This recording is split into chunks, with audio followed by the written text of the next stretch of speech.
పౌత్రమకల్మషం పరాశరాత్మజం వందే శుకతాతం తపోనిధిం వ్యాసాయ విష్ణురూపాయ వ్యాసరూపాయ విష్ణవే నమో వై బ్రహ్మనిధయే వాసిష్ఠాయ నమో నమః వాసిష్ఠాయ నమో నమః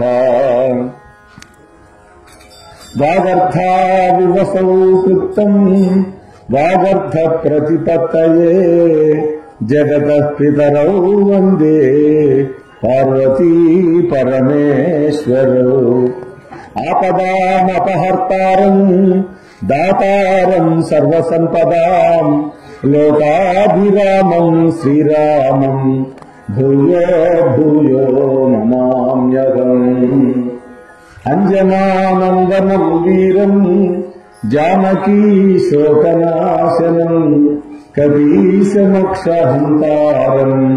వందే లంకాభయంకరం కృష్ణాయ వాసుదేవాయ దేవకీ నందనాయ చ నందగోపకులే జాత గోవిందాయ నమో నమః యా దేవీ సర్వభూతేషు విద్యారూపేణ సంస్థితా నమస్తస్యై నమస్తస్యై నమస్తస్యై నమో నమః సర్వజీవ హృదంతర్యామి సర్వజీవుల యందు సాక్షి మాత్రంగా వెలుగొందేటటువంటి వాడు జ్ఞాన పరంజ్యోతి స్వరూపుడు అయినటువంటి పరమేశ్వరుని యొక్క ఆధార బృందాలకు సభక్తికంగా సప్రేమయుతంగా శతాధికంగా సహస్రాధికంగా నమోవాపములు చెల్లించుకుంటూ మహర్షుల వల్ల మనకు సంప్రాప్తించినటువంటి పురాణ వాంగ్మయంతో నాకేర్పడినటువంటి కొద్దిపాటి పరిచయాన్ని పురస్కరించుకుని పెద్దల ముఖతగా నేను విన్నది గ్రంథాలలో పఠించినటువంటి విషయాలను నా ఆరాధ్య దైవమైనటువంటి రామచంద్ర ప్రభు నా చేత పలికించినంత మేర పలికే ప్రయత్నం చేస్తాను పెద్దలు నిర్దేశించినటువంటి కాల వ్యవధికి కట్టుబడి. ఈ రోజున పరమ పవిత్రమైనటువంటి పర్వదినం. యావత్ భారతావనిలో కూడా ఉండేటువంటి అన్ని శివాలయాలలో కూడా ఉదయం నుంచి రాత్రి లింగోద్భవ కాలం వరకు అనేక పదార్థాలతోటి అభిషేకాలు చేసుకుంటాం. ఇవాళ మనం మహాశివరాత్రి అని తిరిగి మాఘమాసంలో బహుళ చతుర్దశి తిథి రాత్రి పూట ఉన్నప్పుడు మాత్రమే మనం శివరాత్రి పర్వదినం. వాస్తవానికి ఇవాళ రాత్రి 8-9 దాకా త్రయోదశి ఉన్నది. కానీ మనకి లింగోద్భవ కాలంలో చతుర్దశి ఉండాలి. అందువల్ల రేపు కాకుండా ఇవాళే మనకి మహాశివరాత్రి పర్వదినం నిర్ణయం జరుగుతుందన్నమాట. కొన్ని పండుగలకి ఉదయం పూట సూర్యోదయానికి తిథి ఉంటేనే లెక్క. కానీ దీనికి అది వైష్ణవ సాంప్రదాయం. దీని దగ్గరికి వచ్చేసరికి మనం తిథి రాత్రి పూట ఉండాలి. అందువల్ల మనం ఈ తిథిని ఇలా శివరాత్రి చేసుకుంటున్నాం. అయితే మనకి ప్రతి సంవత్సరం కూడా 12 శివరాత్రులు వస్తాయండి. 12 వస్తాయి శివరాత్రులు. వాటన్నిటినీ మాస శివరాత్రులు అని అంటాము. కానీ ఈ యొక్క మాఘమాసంలో వచ్చేటటువంటి బహుళ చతుర్దశి ఏదైతే ఉందో దాన్ని మాత్రమే మహాశివరాత్రి అని పిలుస్తాం. మరి ఈ మహాశివరాత్రి యొక్క వైభవాన్ని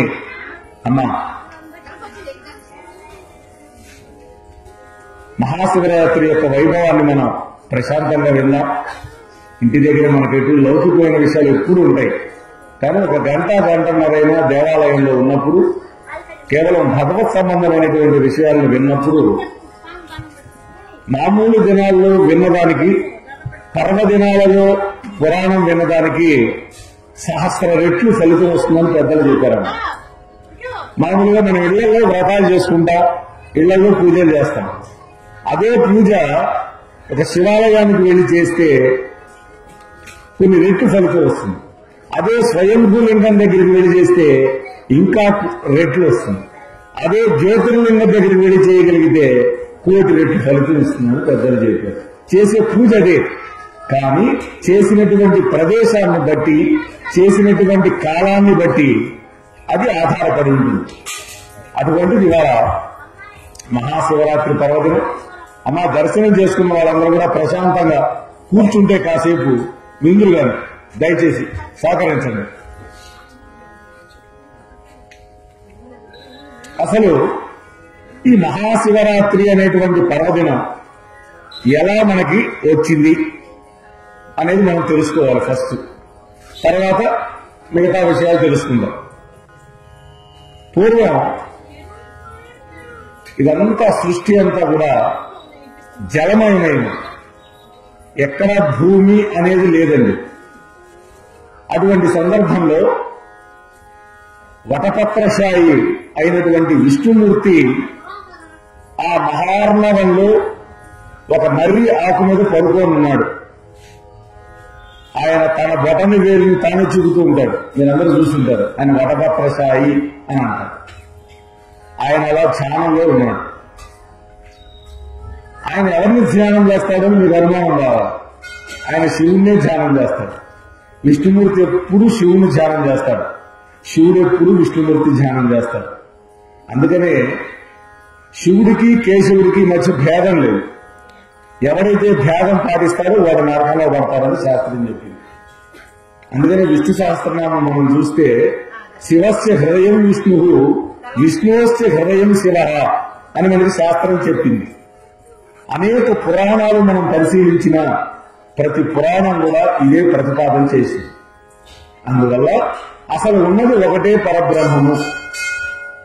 ఆ పరబ్రహ్మమే 3 రూపాలు దాల్చింది. సృష్టి, స్థితి, లయము అనేటువంటి 3 పనులు ఉన్నాయి.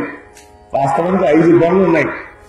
సృష్టి, స్థితి, లయము, అనుగ్రహము, తిరోధానం అనేటువంటి 5 పనులు ఉన్నాయి. అయితే లయంలోనే తక్కినవి 2 కలిసి ఉంటాయి, తిరోధానం కానీ అనుగ్రహం కానీ. అయితే ఈ 3 పనులు చేయడం కోసం ఆ పరబ్రహ్మము 3 రూపాలు తీసుకుంది. 3 రూపాలు తీసుకున్నప్పుడు ఆ 3 రూపాలు ఏమేం చేశాయి, ఎలా చేశాయి అనే దాని విషయం మనం ఆలోచన చేసుకోవాలి. అప్పుడు పరమాత్మ నీళ్లలో శయనించి ఉండగా ఆయన నాభి కమలంలో నుంచి ఎర్రగా ఉండేటువంటి బ్రహ్మ పుట్టాడండి. నాభి నుంచి ఒక కమలం వచ్చింది. ఆ కమలంలో బ్రహ్మదేవుడు. ఆ బ్రహ్మదేవుడు పుట్టి ఆ నీళ్లను చూశాడు. తాను ఎక్కడి నుంచి పుట్టాడో తెలుసుకుందామని ప్రయత్నం చేశాట 100 సంవత్సరాలు. ఆయన ఏం ప్రయత్నం చేసినా ఆయన వల్ల రాలేదు. అప్పుడు ఆయనకు ఆకాశంలో నుంచి తప తప తప అని శబ్దం వినపడింది. తప అంటే తపస్సు చెయ్యి అని అర్థం. అప్పుడు బ్రహ్మదేవుడు ఒక 1000 సంవత్సరాలు తపస్సు చేశాడు. అలా తపస్సు చేస్తే ఆ తపస్సు సిద్ధి పొందింది. అప్పుడు తన జన్మస్థానాన్ని కనుక్కోగలిగాడు. ఇంతలోకే 2 రాక్షసులు వచ్చారు. ఆ విష్ణుమూర్తి యొక్క గుడిలో నుంచి పుట్టారు, మధు, కైటకులు అనేటువంటి వాడు. వాళ్ళు వచ్చి బ్రహ్మదేవుడి మీదకి వచ్చారు. బ్రహ్మదేవుడికి భయం కలిగి విష్ణుమూర్తిని శరణు వేడాడు. అప్పుడు ఆ విష్ణుమూర్తి ఆ రాక్షసులిద్దరిని సంహరించాడు. అప్పుడు బ్రహ్మదేవుడు అడిగాడు, నేనేం చేయాలి అని అడిగాడు. నాయన, నీవు రజోగుణ సంపన్నుడు కాబట్టి నీవు సృష్టి కార్యం చెయ్యి అన్నాడు. ఆయన అన్నాడు, సృష్టి నేను ఎక్కడ చేసేది, ఇదంతా నీళ్లు కదా. మరి భూమి ఏమైపోయింది అంటే సముద్రంలోకి వెళ్ళిపోయి కూర్చోను. అప్పుడు స్వామి ఆది వరాహ రూపాన్ని దాల్చి తన కోర మీద భూమిని పైకి ఉత్తరించాడు. ఆ భూమి మీద సృష్టి కార్యం చేయమన్నాడు. సరే, బాగానే ఉంది. 14 లోకాలు, భూమికి కింద 7 లోకాలు అయితే భూమితో పైన 7 లోకాలు, 14 లోకాలు అన్ని సృష్టించాడు. సృష్టించి బ్రహ్మదేవుడు రోజు అనుకున్నాడు, నా సృష్టి ఎలా ఉందో చూద్దామని. ఆయన ఒక్కొక్క లోకం చూస్తూ వస్తున్నాడండి. చాలా ఆయన గౌరవించారు. ప్రతి లోకంలో సృష్టికర్త బ్రహ్మదేవుడు ఒక పితామహుడు అని ఆ ప్రజలందరూ కూడా ఎంతో బ్రహ్మరథం పట్టారు. ఆయన చూస్తూ చూస్తూ చూస్తూ ఆయన వైకుంఠానికి వచ్చాడు. పాలసముద్రంలో వైకుంఠం. ఆ వైకుంఠంలో ఆదిశేషుడు 1000 పడగలతో ఉంటాడు. తెల్లటి వాడు ఆదిశేషుడు. ఆయన మీద శయనించి ఉన్నాడు ఒక నల్లటి రూపం. పరమ సౌందర్యంతో ఉన్నాడు ఆయన. 4 భుజాలున్నాయి. 4 భుజాలలో 4 ఆయుధాలు, శంఖము, చక్రము, గద, పద్మం, ఈ 4 ధరించి ఉన్నాడు. పట్టు పీతాంబరం ధరించి ఉన్నాడు. ఆయన యొక్క వక్షస్థలం మీద శ్రీవత్సము అనేటువంటి పుట్టుమచ్చ మెరిసిపోతూ ఉంది. ఆయన కౌస్తభము అనేటువంటి మణిని తన మెడలో ధరించి ఉన్నాడు. వనమాలని వేసుకొని ఉన్నాడు మెడలో, పరమ సుగంధం వచ్చేటటువంటి వనమాల. అటువంటి దివ్య మంగళ స్వరూపుడు ఆదిశేషుడి మీద పడుకోనుంటే లీలగా ఆయన పాదాల దగ్గర ఎర్రటి రూపంతో, సువర్ణమైనటువంటి రంగుతోటి, చక్కటి శరీరాకృతి కలిగినటువంటి అమ్మవారు లక్ష్మీదేవి పాద సంవహనం చేస్తుంది.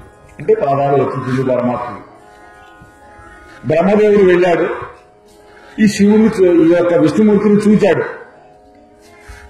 మిగతా లోకాలలో ప్రతి వాళ్ళు లేచి వచ్చి నమస్కారాలు చేశారు. విష్ణుమూర్తి అలానే పడుతున్నాడు.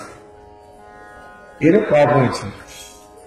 సృష్టికర్తను నేను, ఏ లోకం వెళ్ళినా కూడా నన్ను అందరూ గౌరవించారు. ఎవరు నువ్వు? ఇలా నేను వచ్చినా కూడా పడుకొని ఉన్నావే అని అన్నాడు. ఇదంతా శివమాయ అని చెప్పి శివపురాణం చెప్పిందండి. మొన్న 11 రోజులు చెప్పాను చీరాలు శివమహాపురాణం. 6వ తారీఖు నుంచి 17వ తారీఖు దాకా శివమాయ. శివమాయ కమ్ముకున్నది ఇద్దరిని. లే అన్నాడు, నేను వచ్చాను సృష్టికర్తని, అయినా నువ్వు పడుకొని ఉన్నావు లేమన్నా. ఆయన అన్నాడు, నేను స్థితికర్తని, అందులో నీ కన్న తండ్రిని అన్నాడు. నా కన్న తండ్రికి నీవెందుకు అయింది అన్నాడు. నా అంత నేనే పుట్టాను, స్వయంభూని నేను అని బ్రహ్మదేవుడికి అహంకారం వచ్చింది. రజోగుణం వల్ల ప్లస్ శివ మాయ వల్ల. ఇక వాళ్ళిద్దరూ నేను గొప్ప అంటే నేను గొప్పను తగు మొదలుపెట్టారు. వాళ్ళిద్దరూ శస్త్రాస్త్రాలు తీసుకుని యుద్ధం మొదలుపెట్టారండి. ఒకళ్ళు ఒక అస్త్రం వేసుకుంటుంటే రెండో వాళ్ళు ఉపసంహరిస్తున్నారు. చివరికి బ్రహ్మదేవుడు బ్రహ్మాస్త్రాన్ని విడిచిపెడితే విష్ణుమూర్తి నారాయణాస్త్రాన్ని విడిచిపెట్టాడు. లోకాలన్నీ కూడా భూమిల్లిపోతున్నాయి.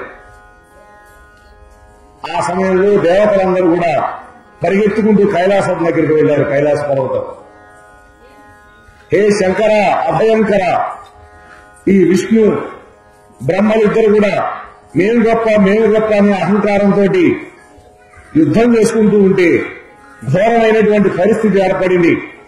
లోకాలన్నీ కూడా తల్లకిందులయ్యే పరిస్థితి వచ్చింది. నీవే రక్షించాలి అని అందరూ కూడా ఆ పరమాత్మని ప్రార్థన చేశారు. శివుడు పరమ దయాళువైన, కరిగిపోతాడు భక్తుల ఆర్తితో పిలిస్తే. ఆర్తి కావాలి. ఆర్తి అంటే ఏమిటి? మనలో ఉండేటువంటి ఉద్వేగాలన్నీ పక్కన పెట్టేసేసి, అహంకారాన్ని పక్కన పెట్టేసేసి, నువ్వేనయ్యా నాకు దిక్కు, నువ్వే కాపాడాలి అని ఎవరైతే ఆర్తితోటి ప్రార్థన చేస్తాడో ఆయన మొర ఆలకిస్తాడు. అలా మొర ఆలకించాడు. వెంటనే అక్కడ అదృశ్యమైపోయినాడు శివుడు. వీళ్ళు యుద్ధం చేసుకునేటువంటి ప్రదేశంలో ఒక పెద్ద అగ్నిస్తంభం రూపంలో వెలిశాడు శివుడు. ఎలా ఉంటుంది? దగదగ కోటి సూర్యుల ప్రభాభాస కాంతితో వెలిగిపోతూ ఉంది. దానికి ఆది అంతము రెండూ లేవు. అలా వెలిగిపోతూ ఉన్నటువంటి ఆ శివలింగం ఏదైతే ఉందో అది వాళ్ళిద్దరి మధ్య ప్రాదుర్భవించింది. ఇద్దరు ఆశ్చర్యపోయినారు. ఏమిటి అని చూస్తున్నారు. ఇంతలోకే వాళ్ళు ప్రయోగించినటువంటి 2 అస్త్రాలని ఆ లింగం తనలో శోషించుకుంది. ఇంకా ఆశ్చర్యం కలిగింది వాళ్ళకి. కలిగి వాళ్ళు అనుకున్నారు, ఒక పెద్ద లింగం మన ముందు వచ్చి పడింది, అగ్నిస్తంభం. దీని యొక్క ఆది అంతము కనిపించటం లేదు. కాబట్టి మనలో ఎవరైతే దీని ఆది గాని అంతం గాని కనిపెడితే అప్పుడు మనం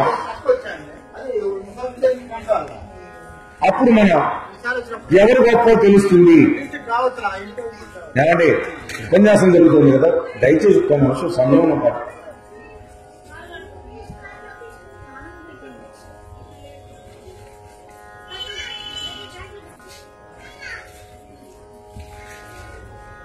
అలా ఎప్పుడైతే ఆది అంతము లేనటువంటి ఆ స్తంభం అక్కడ ఆవిర్భవించిందో విష్ణుమూర్తి అన్నాడు, నేను కిందికి వెళ్లి దీని యొక్క మొదలెక్కడో కనుక్కుంటాను అన్నాడు. బ్రహ్మదేవుడు అన్నాడు, నేను పైకి వెళ్లి ఇది చివరి ఎక్కడుందో నేను కనుక్కుంటాను అన్నాడు. అప్పుడు ఆది వరాహ రూపం దాల్చాడు విష్ణుమూర్తి, భూమిని తెలుసుకుంటూ కిందకి వెళ్ళాడు. ఈయన హంస రూపంలో పైకి వెళ్ళిపోయినాడు. కిందకి ఎంతో దూరం వెళ్ళాడు విష్ణుమూర్తి. ఎంత దూరం వెళ్ళినా అది ఎక్కడ మొదలైందో కనిపించలేదు. ఇక నా వల్ల కాదు అని చెప్పి ఆయన పైకి వచ్చేసి అక్కడ ఉన్నాడు. బ్రహ్మదేవుడు కూడా పైకి వెళుతూ ఉన్నాడు హంస రూపంలో. ఆయనకి ఎంత దూరం పోయినా కనిపించలేదు. ఇంతలోకే ఒక కేతకి పుష్పం అంటే మొగలి పువ్వు ఆ పై నుంచి పడుతోంది. దీన్ని పట్టుకున్నాడు. ఓ కేతకి పుష్పం నువ్వు ఎక్కడి నుంచి వస్తున్నావు అన్నాడు. భూలోకంలో ఎవరో మహానుభావుడు పూజ చేసి శివుడి మీద పెట్టాడయా నన్ను. ఆ పుష్పం నేను శివుడి తల మీద ఉన్నాను. శివుడు తల సవరించుకుంటూ ఇలా అన్నాడు, నేను కింద పడుతున్నాను, కొన్ని సంవత్సరాల నుంచి పడుతున్నాను అన్నాడు. ఆ పువ్వు చెప్పింది. ఇంకా ఎంత దూరం ఉందంటే నేనేం చెప్పేది, ఇంకా ఎంతో దూరం, చెప్పలేనంత దూరం. నేను బయలుదేరి కొన్ని సంవత్సరాలు అయిందను. అరే కాబట్టి అక్కడికి వెళ్ళడం సాధ్యమయ్యే పని కాదు. ఓ కేతకీ పుష్ప, నేను బ్రహ్మదేవుణ్ణి, శివుడి యొక్క తల ఎక్కడుందో పైన శిరస్సు భాగం కనుక్కుందామని నేను బయలుదేరాను. పందెం పెట్టుకున్నావు నేను విష్ణుమూర్తి, నువ్వు నాకు సాక్ష్యం చెబుతావా అని. చూశానని సాక్ష్యం చెప్తున్నాడు. సరేనని. కానీ శివపురాణంలో లేదు. కానీ ఒక ఆవు కనపడింది, పైనుంచి వస్తున్నది. అది కూడా నేను అభిషేకం చేసి వస్తున్నానని చెప్పింది శివుడికి తల మీద. చెప్తే ఓ గోమాత, నీవు కూడా నాకు సాక్ష్యం చెప్పాలి అని. బ్రహ్మదేవుడు ఆయన చెప్పిన మాట వినకపోతే శపిస్తాడేమోనని ఆ రెండు భయపడి ఆ రెండు కూడా బ్రహ్మదేవుడు వెంట పెట్టుకుని వచ్చాడండి. భూమి మీద వచ్చాడు. విష్ణుమూర్తి అన్నాడు, నేను కనుక్కోలేకపోయినాను. నేను కనుక్కున్నాను అన్నాడు. నువ్వు కనుక్కున్నాను దానికి సాక్ష్యం ఏమిటి అన్నాడు. ఇదిగో రెండు సాక్ష్యాలు ఉన్నాయన్న. ఇదిగో మొగలి పువ్వు శివుడి యొక్క తల మీద ఉన్నది, తీసుకొస్తున్నాను. ఇదిగో కామధేనువు ఆ పైన శివుడికి అభిషేకం చేసి వస్తున్నది, దీన్ని కూడా తీసుకొచ్చాను అన్నాడు. వెంటనే అడిగాడు విష్ణుమూర్తి, నిజమేరా మొగలి పువ్వు నిజమేనా అన్నాడు. ఆవు తలకాయతో ఊపింది నిజమని, తోకతో కాదు అని చెప్పింది. వెంటనే ఎప్పుడైతే ఈ రెండు కూట సాక్ష్యాలు అంటే దొంగ సాక్ష్యాలు ప్రవేశపెట్టాడో బ్రహ్మదేవుడు, ఒక్కసారి ఆ లింగం విస్ఫోటనం చెంది అందులో నుంచి 5 ముఖాలతోటి 10 చేతులతోటి ఈశ్వరుడు వచ్చాడు. 5 ముఖాలు ఉన్నాయండి. 5 ముఖాలు ఎట్లా ఉంటాయంటే మనం రావణాసురుడు పక్క పక్కన అట్లా ఉండవు. ఇలాగా 4 ప్రక్కల 4 ఉండి పైన ఈశానం అనే ముఖం పైన 5 ముఖాలు. అలా 5 ముఖాలతోటి 10 చేతులతోటి ఒక్కొక్క ముఖానికి 3 కళ్ళు చొప్పున 15 కళ్లతోటి, అలాగే ఈ యొక్క శిరస్సులో కపాల మాలలు ధరించి శరీరం అంతా కూడా విభూతి అలదుకొని సర్పాలు హారాలతోటి గజ చర్మాన్ని ధరించినటువంటి వాడై ఆయనకి 10 చేతుల్లో 10 రకాల ఆయుధాలు, ధమరుకం, అలాగే త్రిశూలం, ఒక జింక ఒక చేతిలో, ఇవన్నీ కూడా ఉన్నాయి. వాటితోటి కనిపించి, ఓ బ్రహ్మ, సృష్టికర్త పదవి నీకు ఇస్తే నీవు నీ తండ్రి అయినటువంటి విష్ణుమూర్తితోటే నువ్వు కలహించావు. నా ఆది అంతం తెలుసుకోవడానికి ప్రయత్నం చేస్తే విష్ణుమూర్తికి ఆది ఎక్కడో తెలియదంటే నువ్వు ఎక్కడో పైన భాగాన్ని తెలుసుకుంటానని వచ్చి ఇలా దొంగ సాక్ష్యాలు చెప్పించాడు.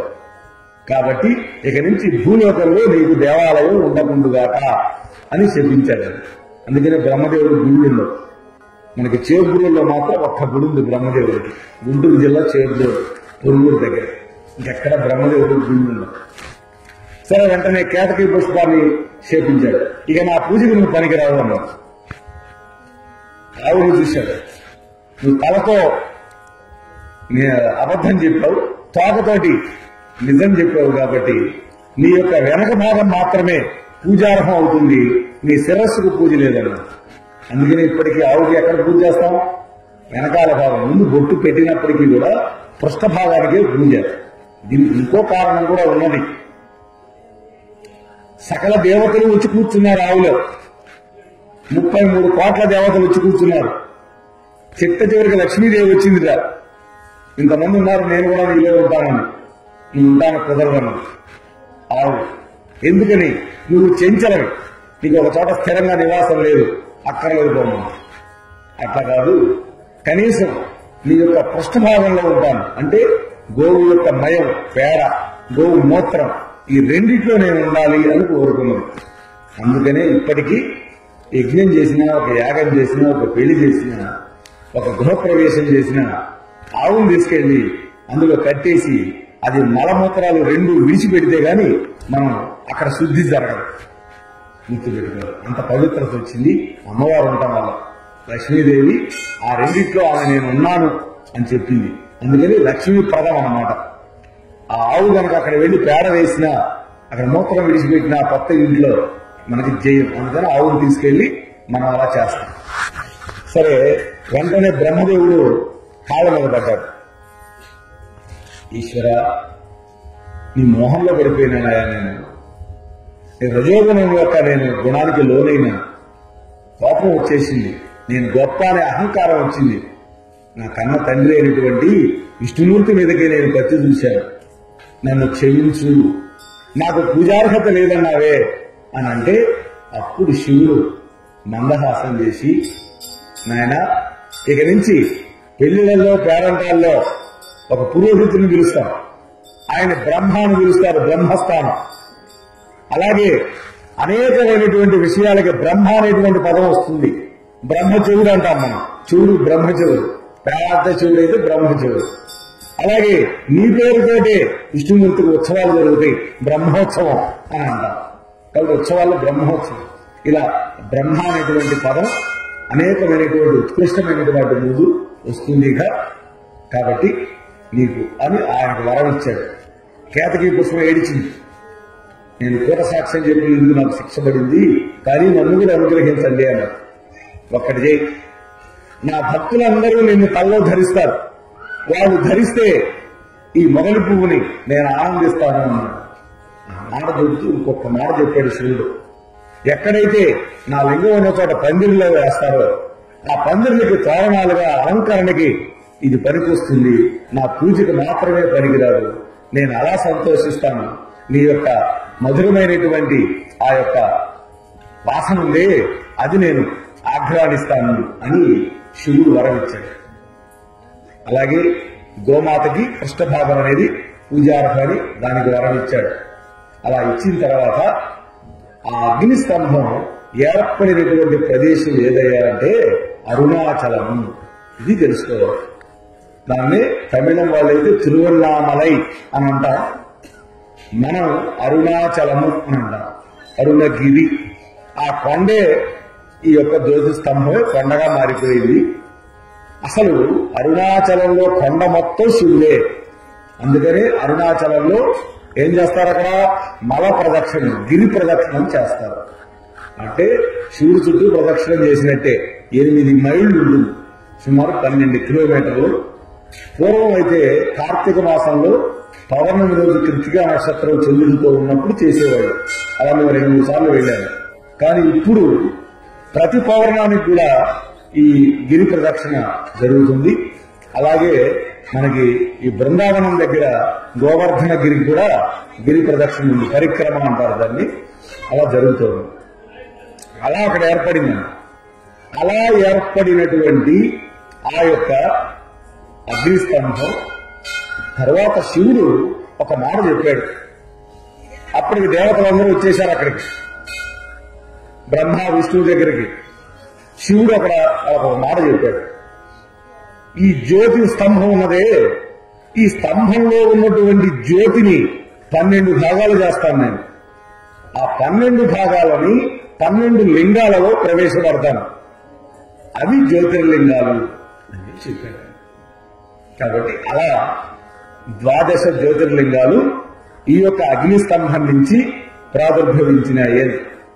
అయితే శివపురాణం ఇంకో మాట కూడా చెప్పింది. వాస్తవానికి అగ్నిస్తంభం ప్రాదుర్భవించినటువంటి రోజు ఆరుద్ర నక్షత్రం రోజు ప్రాదుర్భవించిందని, మనం ధనుర్మాసంలో వచ్చే ఆరుద్ర నక్షత్రం ఏదైతే అభిషేకాలు చేస్తామో అది ఆ రోజు అని కూడా మనకి శివపురాణం విద్యేశ్వర సంహితలో చెప్పింది. అయితే శివలింగం అనేది అంతకుముందు లేదు, శివుడికి ఆకారం లేదు, ఆయన నిరాకార పరబ్రహ్మ. మరి నిరాకార పరబ్రహ్మం సాకారుడు ఎందుకు కావాలి అని అంటే ఇది ఒకటే కారణం, మనం ఉపాసన చేయాలి. రైట్, మనం ఉపాసన చేయాలంటే ఏంటి అర్థం? భగవంతుడి మీద ఆరాధన చేయాలి. భగవంతుడిని ఆరాధన చేయాలంటే మనకు ఏదైనా ఒక రూపం ఉండాలి ముందర. రూపం ఏం లేదనుకోండి మన మనస్సు నిలబడదు. అందుకని నిరాకారుడైన పరబ్రహ్మం సాకారుడై వచ్చాడు, అది లింగంగా వచ్చాడు. ఆ లింగం అనేది ఒక విధంగా చూస్తే ఆకారం ఉన్నదా అంటే ఉన్నది, లేదా అంటే లేదు. ఎందుకని? లింగానికి ముక్కు, చెవులు, కళ్ళు, కాళ్ళు ఉన్నాయా? లేవు. మరి కానీ ఒక రూపం ఉన్నది కదా, కాబట్టి ఒక రూపం ఉన్నది. అందుకనే శివుడిని అరూప రూపి అని పిలుస్తారు. రూపం ఉండి ఉన్నటువంటి వాడు. అలాగే శివుడి యొక్క లింగారాధన ఉన్నది, శివుడికి విగ్రహారాధన కూడా ఉన్నది. శివుడు మనలాగే ఆకారం ధరించి ఉన్నాడు, దానికి ఉన్నది పూజ. అయితే ఏది శ్రేష్టం అని అడిగారు పెద్దలు. లింగ పూజ గొప్పదా లేకపోతే ఆకారంలో ఉండేదాన్ని పూజ చేయడం గొప్ప, ఏది ఫలితం ఎక్కువ ఇస్తుంది అన్నప్పుడు ఆకార పూజ కంటే కూడా లింగ పూజే ప్రశస్తమైనది అని పురాణం చెప్పింది. దీనికి ఏది కారణం అని మీరు అడగచ్చు. మహాభారతంలో ద్రోణ పర్వం చెప్పింది ఈ మాట. ద్రోణుడి యొక్క కొడుకు అశ్వత్థామ, ద్రోణుడు వధింపబడ్డాడు దృష్టద్యుమ్నుడి చేత యుద్ధంలో. ఈ అశ్వత్థామకు ప్రచండమైన కోపం వచ్చింది. మా నాన్నగారిని అక్రమంగా చంపుతారా అని ఏం చేశాడంటే ఆ రోజున భీకరమైన యుద్ధం చేశాడు. అప్పుడు అర్జునుడు వచ్చాడు అడ్డం. ఎందుకంటే అతన్ని ఎవరు ఎదుర్కొనేవాడు కనపడాయిగా. ఆయన సాక్షాత్తు ఈశ్వరాంశ సంభూతుడు, తక్కువ కాదు అశ్వత్థామ, శివుడే అశ్వత్థామగా వచ్చాడు. అప్పుడు అశ్వత్థామ అనేక అస్త్రాలు ప్రయోగించాడు కృష్ణార్జునుడి రథం మీద. ఎన్ని ప్రయోగించినా అర్జునుడు వాటిని నిరోధించాడు. చివరికి తాను అక్కడికే తెలుసు అనుకుంటున్నాడు. నారాయణాస్త్రం, బ్రహ్మ శిరోనామకాస్త్రం, ఇలాంటివి ఎన్ని ప్రయోగించినా సరే అక్కడేం పని జరగదు. ఖిన్నుడైపోయినాడు, దుఃఖపడిపోయినాడు. అక్కడి నుంచి బయలుదేరి వెళ్ళిపోతున్నాడు యుద్ధరంగంలో నుంచి. అప్పుడు వ్యాస మహర్షి వచ్చాడు అక్కడ. ఏమిటి అశ్వత్థామ, ఎక్కడికి వెళ్ళిపోతాం, అంత దుఃఖంతో ఉన్నామన్నా. ఓ వ్యాస మహర్షి, మా నాన్నగారి దగ్గర మేమిద్దరం నేర్చుకున్నాం, అర్జునుడు నేను. కానీ అర్జునుడితోటి నేను యుద్ధంలో ఓడిపోయినాను.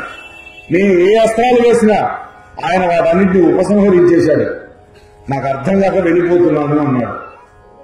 ఎందుకైనా నీకు చెప్తాను, అర్జునుడు అంటే అదేదో కుంతిపుత్రుడు అనుకుంటున్నావా నువ్వు? కాదు. అర్జునుడు సాక్షాత్తు పితృదేవతల యొక్క కొడుకులైనటువంటి నరుడు నారాయణుడు, వాళ్ళిద్దరు కృష్ణార్జునుడు.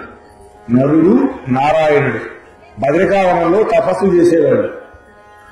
అప్పుడు నీవు కూడా ఒక బ్రాహ్మణ కుమారుడిగా వాళ్ళ దగ్గరే తపస్సు చేశావు. మరి నీకు వాళ్ళకి తేడా ఎందుకు వచ్చిందని అంటావేమో. ఇద్దరు ఈశ్వరాధన చేశారు. వాళ్ళు లింగాన్ని ఆరాధిస్తే నీవు మూర్తిని పెట్టుకొని ఆరాధించావు. నీ ఇద్దరికీ తేడా. కాబట్టి లింగారాధన చేశారు కాబట్టి వాళ్ళు నీకంటే శక్తివంతులైనారు అని చెప్పి అశ్వత్థామకి ఆశ్వాసన కలిగించాడు వ్యాస మహర్షి. అయితే లింగాలు ఎన్ని రకాలు ఉన్నాయి, వాటికి ఎలా మనం పూజ చేసుకుంటాం అని అంటే, సాధారణంగా మొట్టమొదట ప్రశస్తమైనటువంటి లింగాలు ఏమిటాయంటే స్వయంభూ లింగాలు. స్వయంభువు అంటే వాడంతటా అదే ఆవిర్భవించింది. రెండోది జ్యోతిర్లింగాలు. ఇప్పుడు నేను చెప్పిన అగ్నిస్తంభం యొక్క శక్తి 12 లింగాల్లో ఉన్నదన్నామే, అవి రెండో రకం. మూడో రకం మహర్షులు ప్రతిష్ఠ చేసినవి. అగస్తేశ్వర లింగం అని ఇట్లా మహర్షులు వాళ్ళ పేరుతోటి ప్రతిష్ఠించారు ఆ లింగాలు. దాని తర్వాత మానవుడు ప్రతిష్ఠించినటువంటి లింగాలు. అంటే ఇప్పుడు ఇవి ఉన్నాయి, మానవులు మనం ప్రతిష్ఠించుకున్నాం. కాబట్టి అన్నిటికంటే శక్తివంతమైనవి స్వయంభులింగాలు. అటువంటి స్వయంభులింగాలు ఎక్కడో అరుదుగా కనపడతాయి. అటువంటి చోటకు వెళ్లి మనం పూజలు చేసుకున్నప్పుడు గొప్ప ఫలితం వస్తుంది. అలాగే మనకి శివుడికి అష్టమూర్తి తత్వం ఉన్నది. అంటే 8 రకాల మూర్తులు ఉన్నాయి.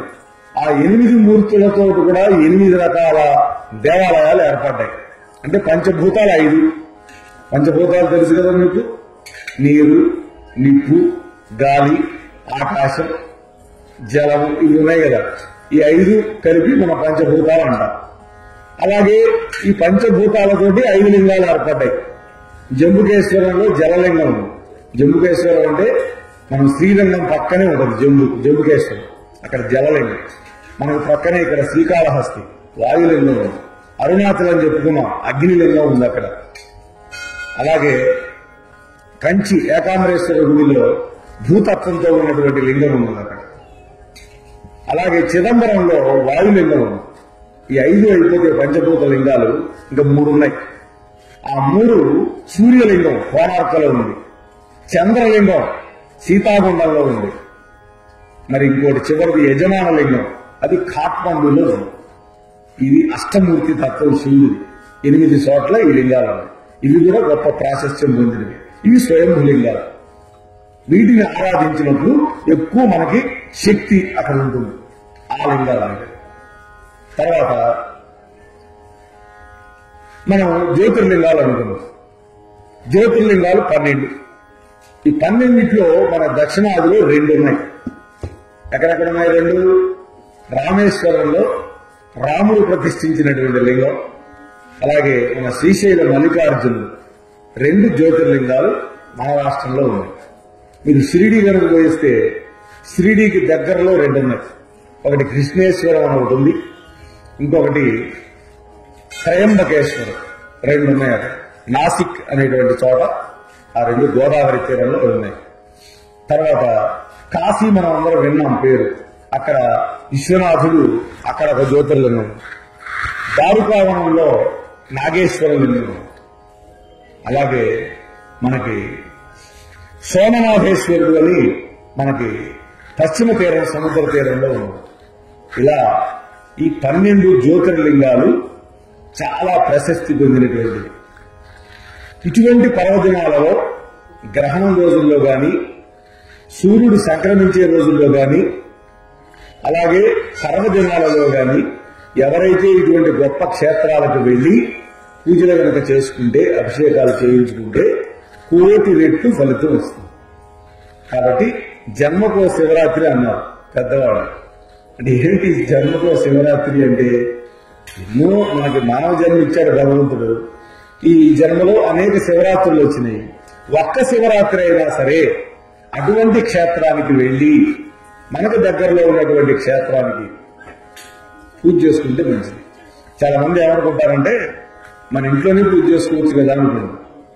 ఇంట్లో పూజ చేసుకుంటూ ఉన్నదానికి ఒక ప్రతిష్ఠించబడినటువంటి దేవాలయానికి వెళ్లి అక్కడ అభిషేక కైంకర్యంలో పాల్గొనడానికి చాలా తేడా ఉంటుంది.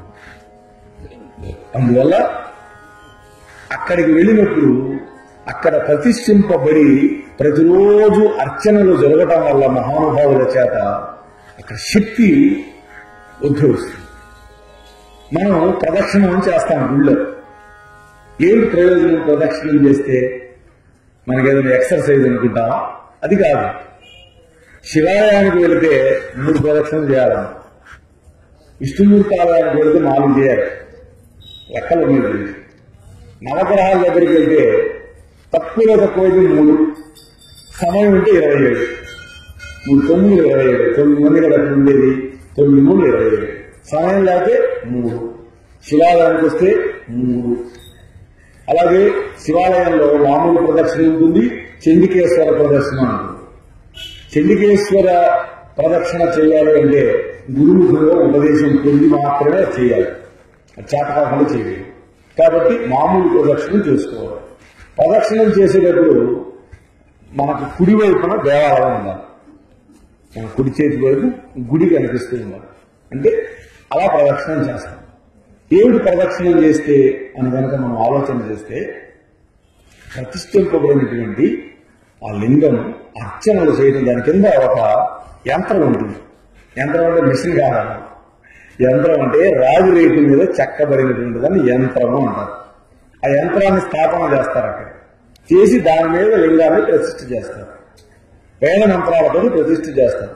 ప్రతినిత్యం కూడా నామ చమకాలతో అభిషేకాలు మీద జరుగుతూ ఉంటాయి. ఇలా జరుగుతూ ఉన్నప్పుడు అక్కడ ఒక శక్తి కేంద్రం బయలుదేరుతుంది. మీరు ఎప్పుడైతే ప్రదక్షిణం చేస్తున్నారో ఆ శక్తి మీలోకి ప్రవేశిస్తుంది. మనం ప్రదక్షిణం చేస్తూ ఉంటే మనలోకి ప్రవేశిస్తుంది. అంటే ఆ శక్తి ఎప్పుడైతే మనలోకి ప్రవేశించిందో అక్కడ ఉండేటువంటి దేవుడి యొక్క అనుగ్రహం మనకు లభిస్తుంది. అందువల్ల మనం దేవాలయంలో ప్రదక్షిణ చెయ్యాలి, అంతే తప్ప వేరే కారణం కాదు. ఇంకొకటి, కొంతమంది మొక్కు ఉంది 108 అని ఏదో ప్రదక్షిణాలు చేస్తున్నారు. సంఖ్య ముఖ్యం కాదు, మనస్సు ముఖ్యం. ప్రదక్షిణ చేసేటప్పుడు ఏ గుడిలో అయితే ప్రదక్షిణ చేస్తున్నామో ఆ దేవుడి యొక్క పేరు మన మనస్సులో స్మరించుకుంటూ, ఆ దేవుడి గురించి ఏదైనా ఒక శ్లోకమో ఒక మంత్రమో మనకు ఏదైనా తెలిస్తే దాన్ని పదే పదే స్మరించుకుంటూ ప్రదక్షిణ చేయాలి. అప్పుడు మనకి ఆ శక్తి మనలోకి వస్తుంది. లోపలికి వెళ్ళాము, దేవుడు దర్శనం చేసుకునేటప్పుడు చాలా మంది కళ్ళు మూసుకుంటున్నారు. కళ్ళు మూసుకున్నారు. దేవుడిని ఫస్ట్ పాదాలు దర్శించాలి. అమ్మవారినైనా అయ్యవారినైనా కింద పాదాలు దర్శించి పాదాల నుంచి మన దృష్టిని మెల్లిగా ముఖం వైపు తీసుకువెళ్ళాలి. తీసుకువెళ్ళి మన కళ్ళతోటి ఆయన యొక్క దివ్య మంగళ రూపాన్ని తాగాలి. కళ్ళతో తాగాలి. తాగి మన యొక్క మనస్సులో ముద్ర వేసుకోవాలి. అయిపోయింది, దర్శనం అయిపోయింది. అక్కడ తీర్థం ఇచ్చారు, తీర్థం తీసుకున్నాం, చటారు తీసుకున్నాం, మనం ఏదో కానుకేసాం, బయటకు వచ్చాం. బయటకు వచ్చి వెంటనే వెళ్ళమ్మా ఏం చేస్తాం? మనం కాసేపు కూర్చోవాలి అని కూర్చుంటాం. ఎందుకు కూర్చోవాలి? అప్పటిదాకా ప్రదక్షిణాలు చేసి కళ్ళు నొప్పులు పుట్టినాయనా? అది కాదు.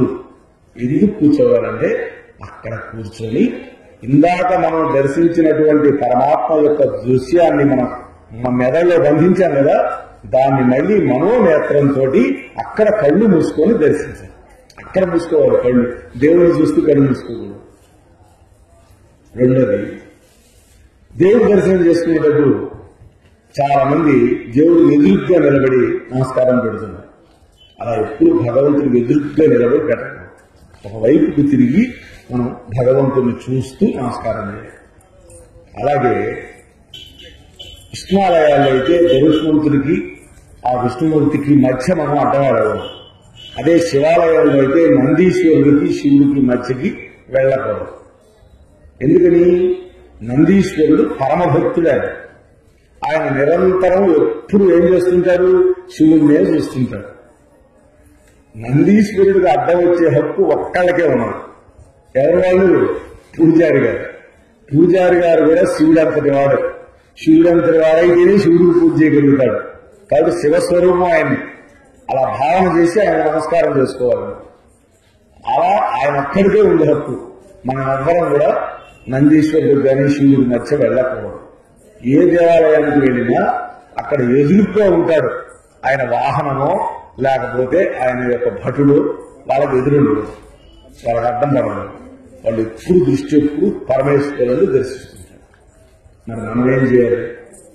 అక్కడ ఇచ్చినటువంటి విభూతులు 2 పుష్పాలు ఆ నంది యొక్క కొమ్ముల మధ్య శృంగాల మధ్య వేసి మనం 2 వేళ్లతోటి పట్టుకొని శృంగాలని ఆ సందులో నుంచి ఆ పరమేశ్వరుడు యొక్క స్వరూపం చూస్తూ నందీశ్వరుడు యొక్క వెనక భాగాన్ని పట్టుకుంటాం.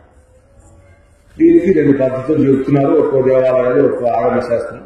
ఎడం చేయి నంది మీద పెట్టి కుడి చేతితో పృష్ఠభాగం టచ్ చేయాలని, కాదు కుడి చేతినే పెట్టి ఎడం చేతితోటి ముట్టుకోవాలి అని ఇంకా రకరకాలుగా ఉన్నాయి. సరే, అక్కడ దేవాలయంలో సంప్రదాయం ఏదుంటుందో అది అక్కడ ఉండేటువంటి అర్చక స్వామిని అడిగి వారు ఏం చెప్తారో అది చెయ్యాలి. మన సొంత కథను తక్కువ. అలాగే ఇంకా కొంతమందికి అనుమానం, శివుడిలో ప్రసాదం ఇస్తే తీసుకోకూడదా, ఇంటికి తీసుకెళ్ళకూడదా? ఇది కూడా భ్రమలే. శివపురాణం ఎక్కడ చెప్పలేదు ఆ మాట. ఒక్క మాట మాత్రం చెప్పింది. ఏ దేవాలయంలో అయితే చండీశ్వరుడికి అధికారం ఉంటుందో, అక్కడ ఉన్నాడు చండీశ్వరుడు, ఆయనకు అధికారం ఉంటుందో అక్కడ మాత్రం చండీశ్వరుడికి నివేదించి అనుమతి తీసుకొని అప్పుడు ప్రసాదం తీసుకోవాలి. అక్కడ వెళ్ళాలి. ఆ ప్రసాదం తీసుకోలేదు. స్వామి, ఇవాళ మీ స్వామి యొక్క ప్రసాదం నాకు లభించింది, మీరు అనుమతిస్తే నేను తీసుకువెళ్తాను అని వారికి చెబితే ఆయన ఒప్పుకుంటారు. చాలా మంది అక్కడికి వెళ్ళి పెద్ద పెద్ద చప్పుట్లు చేయడం చేస్తున్నారు. ఆయనకేం చెవుడు కాదు, తెలుస్తాక చెవుడు కాదు. ఆయన ఏంటి మరి ఏం చేస్తుంటారు? అక్కడ ఎప్పుడు ధ్యానంలో ఉంటాడు, అంతర్ముఖుడై ఉంటాడు. అంతర్ముఖుడై శివుణ్ణే ధ్యానిస్తూ ఉంటాడు, శివ పార్శ్వదుడే. అటువంటి దాన్ని ఆ ధ్యానంలో నుంచి మన వైపు మళ్లించుకోవడం కోసం చిన్నగా చిటికేస్తాం. ఒక్క చిటికో 2 చిటికలు వేస్తే ఎవడో వచ్చాడు, ఎవడరా? స్వామి, నేను వచ్చాను, భగవంతుడు దర్శనం చేసుకున్నాను, ప్రసాదం పెట్టారు నాకు, మీరు అనుమతిస్తే, మీది అధికారం ఇక్కడ, మీకు చెప్పకుండా నేను తీసుకోకూడదు, అందుకని మీరు అనుమతిస్తే ఈ ప్రసాదం నేను పుచ్చుకుంటాను అని వారికి చెప్పి తీసుకోవాలి. అయితే స్వయంభులింగాల దగ్గర గాని జ్యోతిర్లింగాల దగ్గర గాని చండీశ్వరుడికి అక్కడ హక్కు లేదు. మందే భక్తులే హక్కు. చండికేశ్వరుడికి హక్కున్న చోట ఆయనకి నివేదించి మాత్రమే మనం తీసుకోవాలి. నేను చెప్పే జ్యోతిర్లింగాల దగ్గర గాని స్వయంభులింగాల దగ్గర గాని అలాగే అష్టమూర్తి తత్వం ఉండేటువంటి పాంచభౌతిక లింగాల దగ్గర గాని అక్కడ చండీశ్వరుడికి హక్కు లేదు. కాబట్టి అక్కడ మనం నిరాఘాటంగా ప్రసాదం తీసుకోవచ్చు. ఇది తెలుసుకోవాలి. అంతే తప్ప శివాలయంలో ఇది ఇచ్చేది తీసుకెళ్లకూడదు అని ఎక్కడా కూడా లేదు. శివపురాణం అసలు చెప్పనే లేదు. ఇది చెప్పింది క్లియర్ గా చెప్పిన మాట మీరు చెబుతున్నాం. ఇది ఎవరు అడిగారు అనుకున్నారు ఈ ప్రశ్న? సూత పౌరాణికులు ఈ పురాణం అంతా చెబుతూ ఉంటే శౌనకాది మహర్షులు వింటున్నారు మీలానే. వాళ్ళు అడిగారు, ఇలా అంటుంటారు ప్రజలు, ఇది నిజమేనా, దీంట్లో నిజమేంటో అబద్ధమేంటో మాకు చెప్పండి అని అడిగారు. అప్పుడు సూత పౌరాణికులు చెప్పినటువంటి మాట, శివపురాణంలో వ్యాస మహర్షి చెప్పినటువంటి మాట మీకు నేను చెబుతున్నాను. ఇది జ్ఞాపకం పెట్టుకున్నాను. సరే, బాగానే ఉంది. మరి మన శివరాత్రి రోజు మనం ఏం చేయాలి? శివరాత్రి కదా, ఏం చేయాలి? తెల్లవారుజామునే లేవాలి. నిద్ర లేస్తే స్నానం ఎప్పుడు చేయాలి అని మీకు అనుమానం. మాఘమాసం స్నానానికి కార్తీక మాస స్నానానికి తేడా ఉంది. కార్తీక మాసంలో స్నానం బ్రహ్మీ ముహూర్తంలో చేయాలి, అంటే 4:30 నుంచి 5 గంటల లోపల చేయాలి. మరి మాఘమాసంలో ఎప్పుడు చేయాలి అంటే సూర్యోదయం అవుతూ ఉన్నప్పుడు చేయాలి. సూర్యుడు ఎర్రగా వస్తాడు నారింజ రంగులో, సూర్యుడిని చూస్తూ చేయాలి. ఎందుకని? సూర్యుడు పుట్టినప్పుడు మాఘమాసంలోనే, రథసప్తమి రోజు ఆయన ఉదయించాడు. అందుకని మాఘమాసంలో సూర్యోదయం అవుతూ ఉన్నటువంటి సమయంలో మనం సూర్యుడిని దర్శించుకుంటూ స్నానం చేయాలి. స్నానం చేశాం. స్నానం చేసిన తర్వాత మన ఇంట్లో మనం పూజ చేసుకోవాలి. ఫస్ట్ దీపారాధన చేసుకొని అక్కడ పరమేశ్వరుడికి నివేదన చేసుకోవాలి. మనకి ఒంట్లో శక్తి ఇచ్చాడు, దేహం పటుత్వంతో ఉన్నది అన్న వాళ్ళు శివరాత్రి రోజు ఉపవాసం ఉండొచ్చు. అసలు ఉపవాసం అంటే ఏంటో తెలియాలన్న. ఉపవాసము అంటే ఉపే సమీపే అని అర్థం. దగ్గరగా ఉండమన్నారు. ఎవరికి దగ్గరగా ఉండాలి? దేవుడికి దగ్గర ఉండాలి, శివుడికి దగ్గర ఉండాలి. అంటే చాలా మంది ఉపవాసం అంటే ఇవాళ నిరాహార దీక్ష అనుకుంటున్నారు. నిరాహార దీక్ష వేరు, ఉపవాసం లేదు. ఉపవాసం అంటే శరీరానికి కొన్ని ధర్మాలు ఉన్నాయి. శరీరం నిలబడాలి అంటే ఎంతో కొంత ఆహారం కావాలి. దానికి సాత్వికమైనటువంటి ఒక పాలు, ఒక పండు తీసుకొని, మంచి తీర్థం తీసుకొని చక్కగా ఉపవాసం ఉండొచ్చు మనం. అంతేగాని ఉమ్ము మింగకూడదని ఇలాంటి పనులన్నీ చేస్తే ఆరోగ్యం చెడిపోతుంది. కాబట్టి శరీర ఆరోగ్యం బాగా ఉన్నవాళ్ళు ఉపవాసం చేయొచ్చు, ఇబ్బంది ఏం లేదు. ఉపవాసం చేసేటప్పుడు ఏం చెప్పాను? కాసిన పాలు తీసుకోవచ్చు, లేదా ఒక పండు తీసుకొని చక్కగా ఉండొచ్చు. అంతేగాని కోతి ఉపవాసం లాగా చేయడు. కోతి ఉపవాసం అంటే ఏంటో తెలుసా మీకు? ఒకప్పుడు కోతి కార్తీక మాసంలో ఉపవాసం చేయాలనుకుంటుంది. ఉపవాసం చేయాలని కూర్చుని వచ్చి దానికి వెంటనే అనుమానం వచ్చింది కూర్చోగానే. సాయంత్రం దాకా ఉపవాసం ఉంటే నాకు నీరసం వస్తుందేమో, నేను ఇక్కడి నుంచి వెళ్ళి పండ్లు తెచ్చుకోలేమో అని అనుకుంది. అందుకని వెళ్ళింది, ఒక గెల అరటిపళ్ళు తెచ్చుకుంది, చక్కగా మూలన పెట్టింది, మళ్ళీ కూర్చుంది ధ్యానంలో. కాసేపటికి అనుమానం వచ్చింది, అసలు నాకు ఉపవాసం వస్తే నీరసం వచ్చేస్తుందేమో, ఉపవాసం ఉంటే అంత దూరంలో ఉండి అక్కడ కూడా వెళ్ళి నేను తెచ్చుకోలేనేమో, ఇలా కాదు అని దగ్గరగా పెట్టుకుని తెచ్చి కాసేపటి తర్వాత మళ్ళీ దానికి అనుమానం వచ్చింది, అసలు ఈ పండ్లు దీంట్లోంచి తీస్తానా తీయలేనా అని.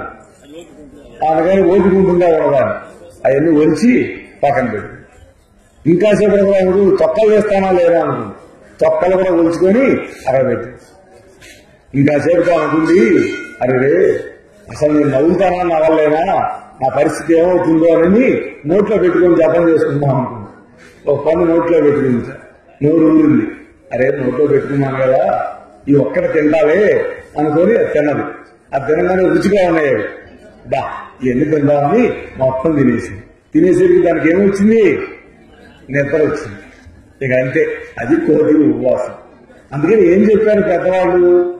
ఉపవాసం అంటే శరీరం నిలబడటం కోసం ఎంత ఆహారం కావాలో అంత మాత్రమే గ్రహించి ఉపవాసం ఉండాలి. పరిమితం, చాలా పరిమితం. ఉపహారం జరగమన్నారని ఒక బేసిన్ లాగించడం కాదు. ఇప్పుడు శనివారం అంటాం మనం, శనివారం ఒక తక్కువ తినమని కాదు, కొంచెమే తీసుకోవాలి, కొంచెం తీసుకొని ఉండాలి. అప్పుడు మన మనస్సు భగవంతుడి దగ్గర నిలబడుతుంది. కాబట్టి అది ఉపవాస నియమం అమ్మ. మరి ఉపవాసం తర్వాత మనం ఏం చేయాలి? ప్రదోష వేళ అంటే సాయంత్రం పూట దీపాలు పెట్టే వేళని ప్రదోషము అంటారు. ప్రదోష వేళ శివుడికి చాలా ఇష్టమైన సమయం. సుమారు 6 గంటల నుంచి 7 గంటల లోపల ప్రదోషం. ఆ సమయంలో శివ పూజ కనుక చేస్తే కోటి రెట్లు ఫలితమిస్తాడు. అందుకని దేవాలయానికి వెళ్ళాలి. వెళ్ళి అక్కడ దేవాలయంలో మన శక్త్యానుసారం మనం లోపలికి వెళ్ళడానికి అవకాశం లేదు, బయట ఉండి చూడాలి అభిషేకాలు. కాబట్టి ఒక ఆవు పాల ప్యాకెట్, లేకపోతే అంత పంచదార, ఒక తేనె సీసాను మనకు భగవంతుడు ఏమిచ్చాడో అవి వస్తువులు తీసుకెళ్లి అర్చక స్వామికి ఇవ్వడం. మన పేరుని చెప్తే వాళ్ళు రాసుకుంటారు.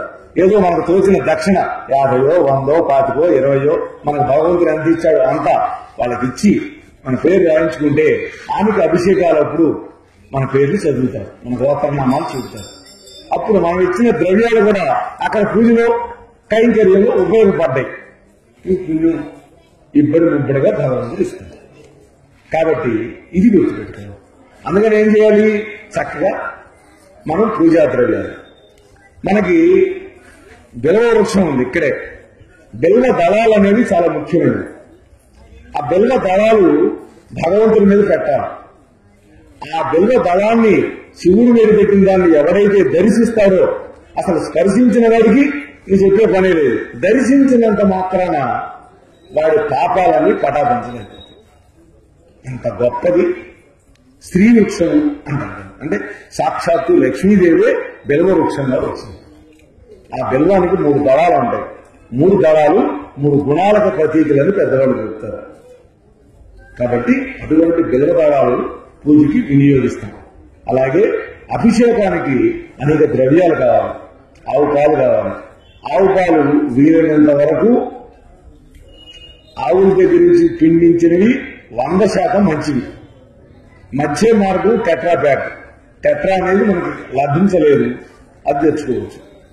కానీ ప్రశస్తమైంది గోశాలలో ఆ గోవుల దగ్గర పిండించుకొని కనుక తెచ్చుకుంటే అది చాలా చాలా చాలా మంచిది. ఎందుకంటే కెమికల్స్ కలుగుతారు ఈ టెట్రాలో, అది కొంత నిలవ ఉంటాయి, అదొక దోషం ఉంటుంది దాంట్లో. సరే, ఆవు పెరుగు, అలాగే నెయ్యి, విభూతి, చెరకు రసం, పండ్ల ముక్కలు, ఇలా ఎన్ని పదార్థాలైనా మనం తెచ్చుకోవచ్చు. గంధం. పూజ మనం ఈ పదార్థాలన్నీ తెచ్చుకొని శివుడికి 11 రుద్రాలతో అభిషేకం చేసుకుంటూ ఉంటే 11 రుద్రాలకి 11 రకాల పదార్థాలతో కనుక చేసుకోగలిగితే ఎక్కువ. అయితే ఒక్కళ్ళు ఏమీ చేయలేరు.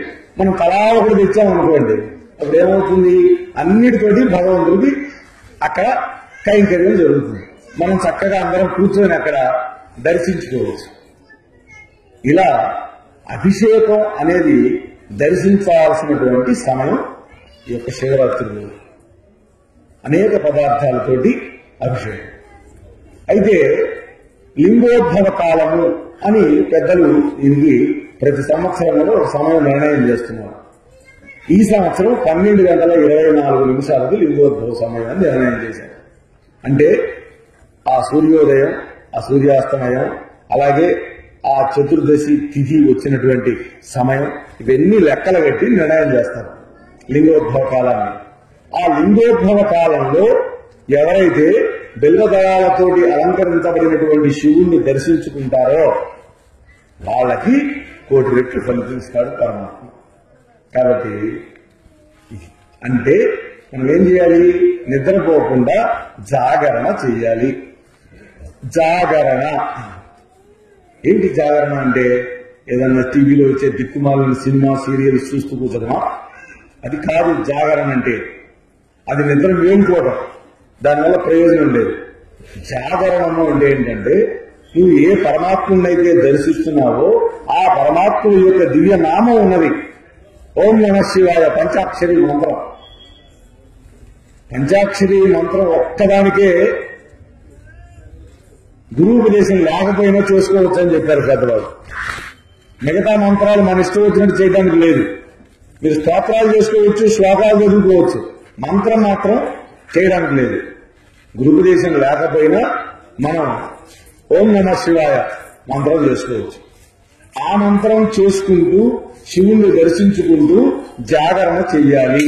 ఇది గుర్తుపెట్టుకోవాలి. జాగరణ అంటే జాగరణ చేశాం, తెల్లవారింది, స్నానం చేశాం, మళ్ళీ శివుడికి లఘువుగా పూజ చేసుకున్నాం.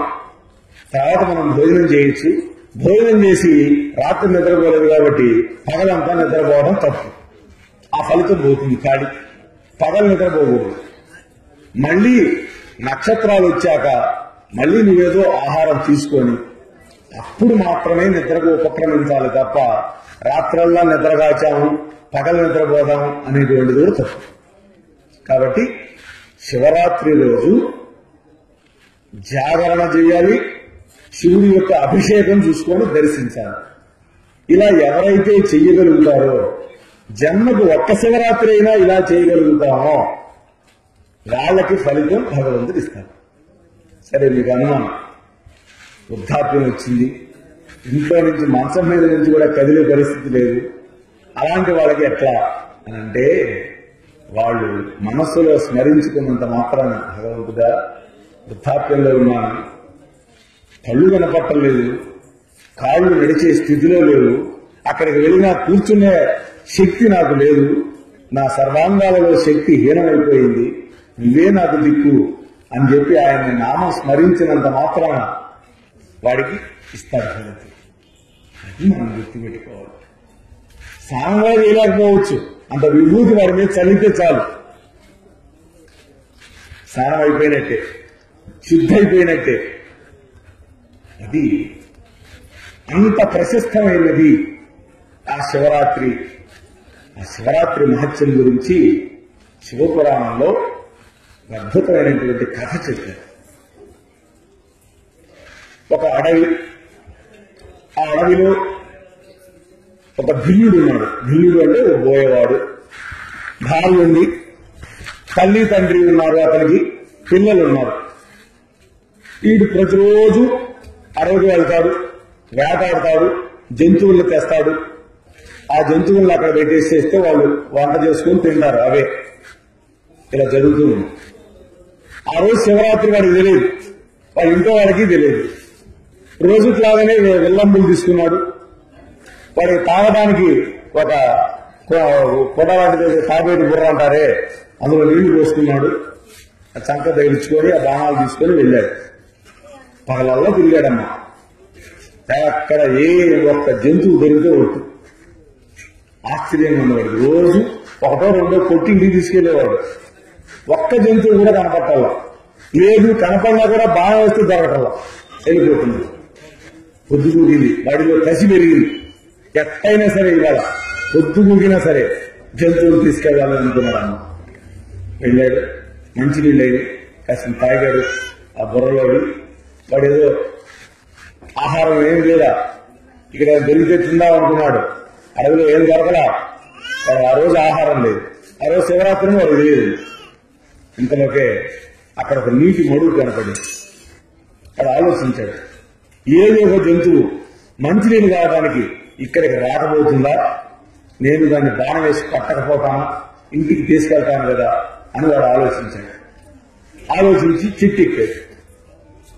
ఆ చెట్టు ఏమిటో తెలుసా మీకు? శ్రీవృక్షం. ఇదే బిలవ చెట్టు. వాడికి తెలియదు. ఆ బిలవ చెట్టు మొదల్లో ఒక శివలింగం ఉంది. వాడికి తెలియదు, అదేదో రాయాలనుకుంటున్నాడు అంతే. వీడు చెట్టు ఎక్కాడు, కూర్చున్నాడు. రాత్రి అయింది, 9 గంటలైంది. రాత్రి 9 గంటల సమయంలో మొదటి జాము అంటారు దాన్ని.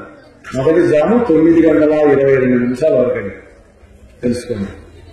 6 గంటలకి సూర్యాస్తమయం అయితే 6:20కి ఆ 3 గంటలు 4 జాములు మొత్తం రాత్రి అంతా 4 నుండి 12 గంటలు.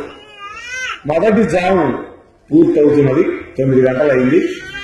వెంటనే ఒక జింక, ఆడ జింక అక్కడికి వచ్చింది. వీడిగా చూసి ఆనందపడిపోయి బాణం ఎక్కువ పెట్టాడు.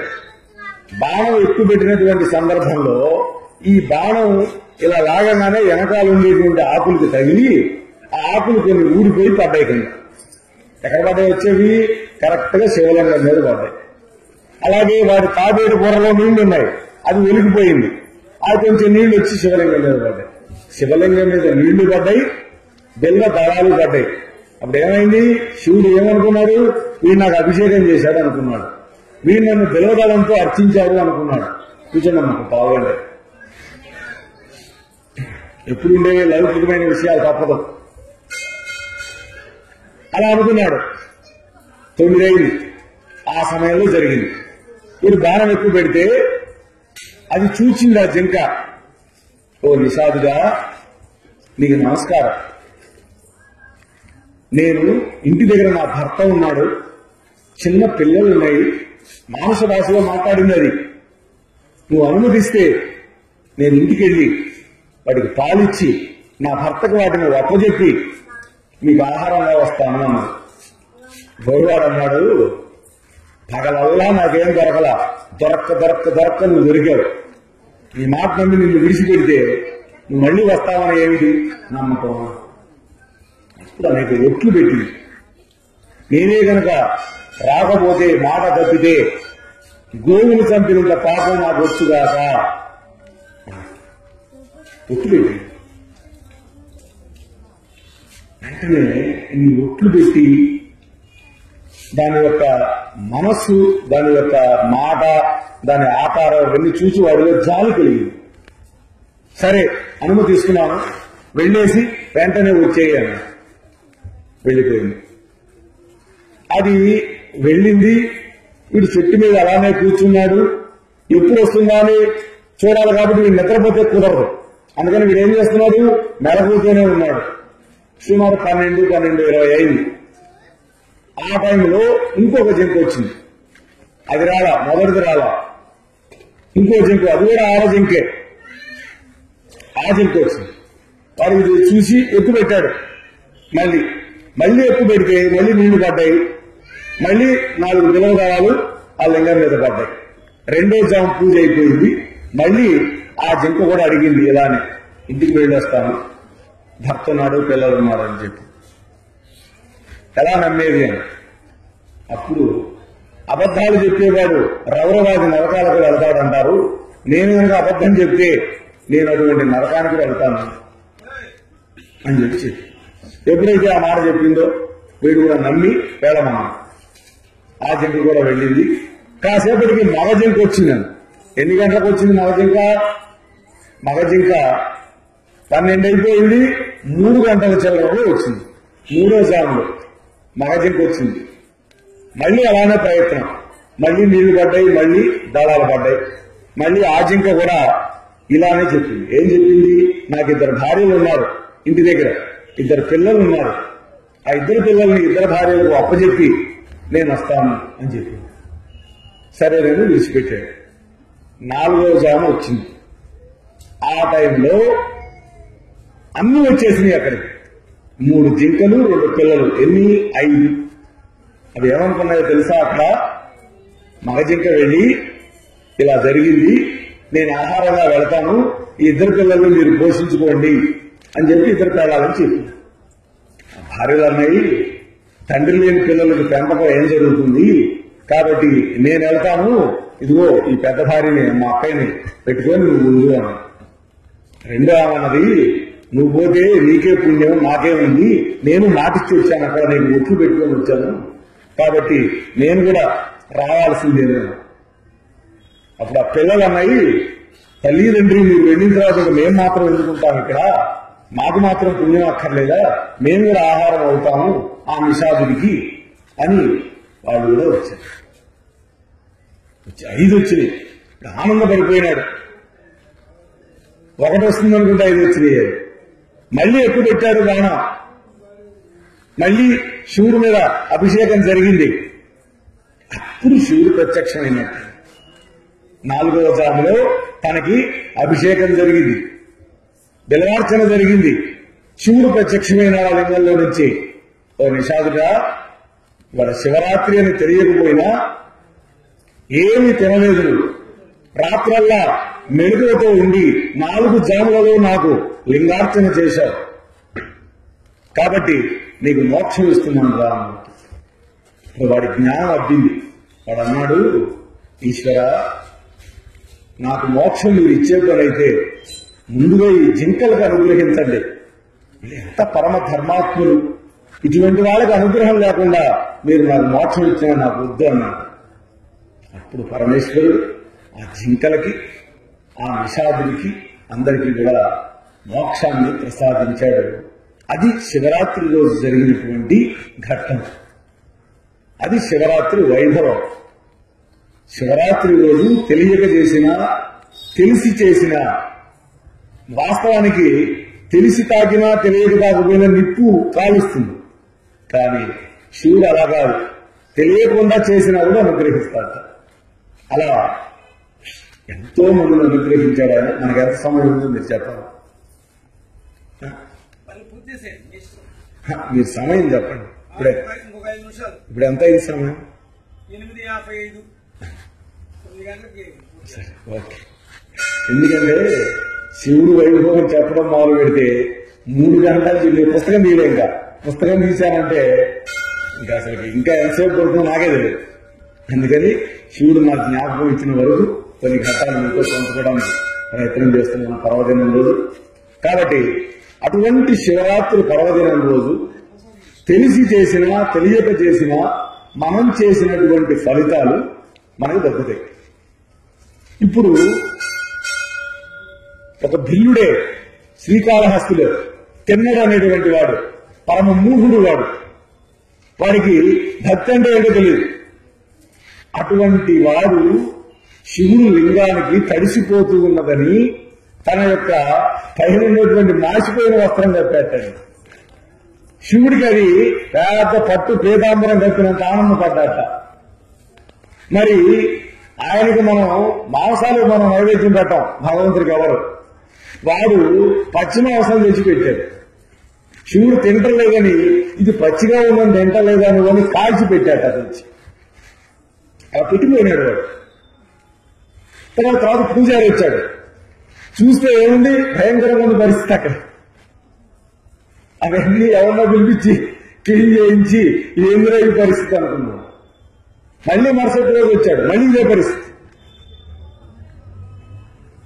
మరి శివుడు ఆ పూజారికి చెప్పాడు, ఈ భక్తులు చాలా గొప్పవాడయా, ఈయన భక్తి ఏంటో నీకు చూపిస్తాను ఉండు, ఆ దాటుకొని ఉండే అన్నట్టు. అక్కడ ఒకరోజు ఈ తినడు వచ్చేసరికి కంటి వెంట నీరు కారుతున్నది. అయ్యయ్యో కంటి వెంట నీరు వస్తూ ఉందని తుడిచాట. తుడిస్తే ఈసారి నెత్తులు వస్తూ ఉంది.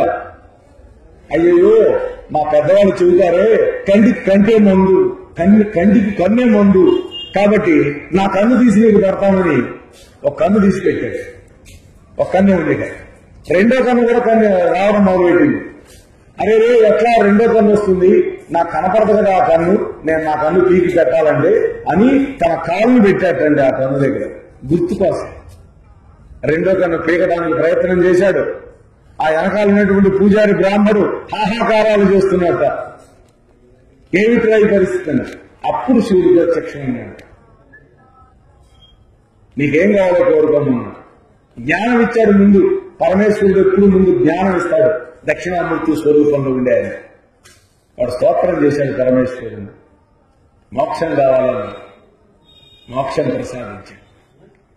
అదే శ్రీకాళహస్తీశ్వర క్షేత్రంలో మానవులకే కాదు, స్త్రీ అంటే సాలెపురుగు, కాళము అంటే పాము, హస్తి అంటే ఏనుగు. మరి ఆ మూడు కూడా 3 రకాల పూజలు చేసినాయి. ఒకళ్ళ పూజ ఒకళ్ళు తొలగించేశాడు. చివరికి పాము కోపం వచ్చింది. ఏమిట్రా నేను రోజు చేసే పూజని, అది వచ్చి చక్కగా ముత్యాలు గిత్యాలు ఈ ప్రగరాలు కింద పెడుతుందంట. ఏనుగు వచ్చారనుకుంటున్నది ఇదేమి రాళ్ళు కప్పలు పెట్టిపోతున్నాడు ఎవరో వీడని, అది దానికి తెలియదు అది ప్రగరాలు ముత్యాలని. ఆ తనంతో తోషావతలు పారేసి ఆకులు తెచ్చి పెడుతున్నారు బెలవదారాలు. పాము వచ్చారనుకుంటున్నది ఎవరు మీరు ఆకులు ముత్యాకులు పెడుతున్నారని, నేను ఇటువంటి బ్రహ్మాండమైనటువంటి ముత్యాలు పెట్టిపోతే అని తోషావతలు పారేసి ఒక రోజు అది ఆ బెలవదారాల మధ్య దాక్కుని కూర్చుంది పాము. ఈ ఏనుగు వచ్చి తొలగిస్తూ ఉండదుట. ఒక్కసారి దాన్ని ముక్కు దూరిందిట కోణంలో, లోపలికి వెళ్ళిపోయింది కుంభస్థలం దగ్గరికి. దానికి ఊపిరి ఆటల్లా, ఏం చేయాలో అర్థం కావటల్లా. భీకరంగా ప్రయత్నం చేసింది, చిత్కారం చేసింది, ఏం చేసినా పాము బయటికి రాదు. ఇట్లా కాదు, నేను కూడా మరణించైనా సరే దాన్ని చంపాల్సిందే అనుకొని కొండకేసి నోటించుకుంది కుంభస్థలాన్ని. కుంభస్థలం తగిలిపోయి దాంట్లో ఉండేటువంటి పాము కూడా పచ్చడైపోయింది. అప్పుడు శివుడు ప్రత్యక్షమై ఆ మూడింటికి కూడా మోక్షం ఇచ్చి మీ పేరుతోటే ఈ క్షేత్రం గెలుస్తుంది అని శ్రీకాళహస్తీశ్వరుడు అయినాడన్నమాట. అంత బోళావాడు శంకరుడు అంటే. సరే, వాళ్ళ సమయం ఉంటే కొన్ని జ్యోతిర్లింగాల గురించి కూడా చెబుదాము అనుకొని వచ్చాను. కానీ నేను 10 నిమిషాలు లేట్ అయింది రావడం. సరే, ఇంకెప్పుడైనా సరే మనం కలుసుకుని, ఎందుకంటే మళ్ళీ మనం అభిషేకాలు ప్రారంభం చేయాలి. 9 గంటల వరకే అనుకున్నాం. కాబట్టి పరమేశ్వరుడు యొక్క అనుగ్రహంతో ఈ 4 మాటలు మీతో మాట్లాడించే అవకాశం ఇచ్చినటువంటి మా యొక్క ఇక్కడ ఉండేటువంటి ఆలయ కమిటీ వారికి, అలాగే మా మిత్రులు ఇద్దరు కూడా, గోపి గారు అలాగే మాస్టర్ కుమార్ మాస్టర్, మరి అందరికీ కూడా నేను ధన్యవాదాలు తెలియజేసుకుంటూ, నేను చెప్పిన వాటిల్లో మంచి ఉంటే గ్రహించండి, ఏదైనా మీకు పనికిరాని ఉంటే నాలుగా భావించి ఇక్కడే విడిచిపెట్టండి. మంచి వాటిని మాత్రమే మీరు గ్రహించి వాటిని జీవితంలో అన్వయం చేసుకొని జీవితాలను ధన్యం చేసుకోండి. ఆ శివుడి యొక్క అనుగ్రహం మన అందరి మీద పరిపూర్ణంగా ఉండాలి అని నేను ఆశ్వాసన చేస్తూ ముగిస్తున్నాను. స్వస్తి. ఇంతవరకు మన ఛానల్కి ఎవరైనా సబ్స్క్రైబ్ చేసుకోకపోతే ఇప్పుడే ఈ క్షణమే సబ్స్క్రైబ్ చేసుకుని ఆ పక్క నుండి బెల్ బటన్ మ్రోగించి మమ్మల్ని ప్రోత్సహిస్తారని మనస్ఫూర్తిగా కోరుకుంటూ, సర్వే జనా సుఖినో భవంతు, లోకా సమస్త సుఖినో భవంతు. ధన్యవాదాలు. స్వస్తి.